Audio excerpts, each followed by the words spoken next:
మనకెప్పుడండి ఎదుటివారిలో తప్పులు, పొరపాట్లు, లోపాలే తప్ప మంచి ఎప్పుడు గుర్తుకు రాదు. ఎందుకంటే మన క్యారెక్టరే అది. ఎప్పుడు ఎదుటివారిలో మంచిని జ్ఞాపకం చేసుకోవడం అలవాటు చేసుకోండి. అది దేవుని పిల్లల లక్షణం. దేవునిగా నువ్వు ఆలోచించడం అంటే అర్థం ఏంటో తెలుసా? ఎదుటివానిలోని మంచి ఏంటో చూడండి. లోపాలు అందరికీ ఉంటాయి.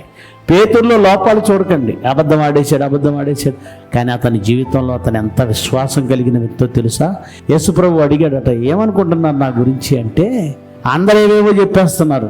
ఒక ఆయన అంటాడు బాప్తిజం ఇచ్చే యోహాను అని అనుకుంటున్నారు, ఏలియా అని కొందరు అనుకుంటున్నారు, ఇర్మియా అని కొందరు అనుకుంటున్నారు, ఏదో ప్రవక్తల్లో ఒకడై ఉండొచ్చు అని అనుకుంటున్నారు. అప్పుడు యేసుప్రభు అడిగాడు, శిష్యుల్ని అడిగాడు.